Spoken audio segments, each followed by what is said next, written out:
بنی اسرائیل کے ایک نوجوان عابد کے پاس حضرت خضر علیہ السلام تشریف لایا کرتے تھے۔ یہ بات اس وقت کے بادشاہ نے سنی تو اس نوجوان عابد کو بلایا اور پوچھا کہ کیا یہ بات سچ ہے کہ تمہارے پاس خضر علیہ السلام آیا کرتے ہیں؟ اس نے جواب دیا، ہاں۔ بادشاہ نے کہا، اب جب وہ آئیں تو انہیں میرے پاس لے کر آنا، اگر نہ لاؤ گے تو میں تمہیں قتل کر دوں گا۔ چنانچہ ایک دن حضرت خضر اس عابد کے پاس تشریف لائے تو عابد نے ان سے سارا واقعہ عرض کر دیا۔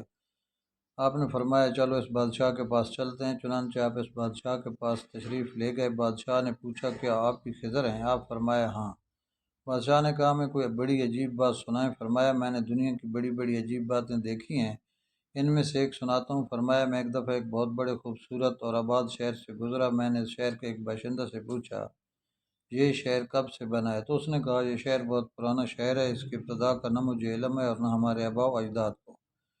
خدا جانے کب سے یہ شہر یوں ہی آباد ہے۔ پھر میں 500 سال کے بعد اس جگہ سے گزرا، وہاں شہر کا نام و نشان نہ تھا، جنگل تھا اور وہاں ایک آدمی لکڑیاں چن رہا تھا۔ میں نے اس سے پوچھا، یہ شہر کب سے برباد ہوا؟ وہ مجھے دیکھ کر ہنسا اور کہا، یہاں شہر تھا ہی کب، یہ جگہ تو مدتوں سے جنگل چلی آ رہی ہے، ہمارے آباء و اجداد نے یہاں جنگل ہی دیکھا ہے۔ پھر میں 500 سال کے بعد وہاں سے گزرا، وہاں ایک عظیم الشان دریا بہہ رہا تھا، کنارے پر چند شکاری بیٹھے تھے۔ میں نے ان سے پوچھا، یہ جنگل دریا کب بن گیا؟ تو وہ لوگ مجھے دیکھ کر کہنے لگے، آپ جیسا آدمی ایسا سوال کرے، یہاں تو ہمیشہ سے دریا بہتا چلا آ رہا ہے۔ میں نے پوچھا، کیا اس سے پہلے یہ جگہ جنگل نہ تھی؟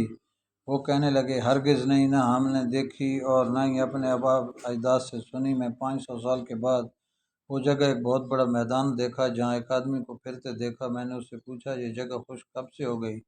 وہ بولا، یہ جگہ تو ہمیشہ سے یوں ہی چلی آتی ہے۔ میں نے پوچھا، یہاں کبھی دریا نہیں بہتا تھا؟ اس نے کہا، ایسا نہ کبھی دیکھا نہ کبھی سنا۔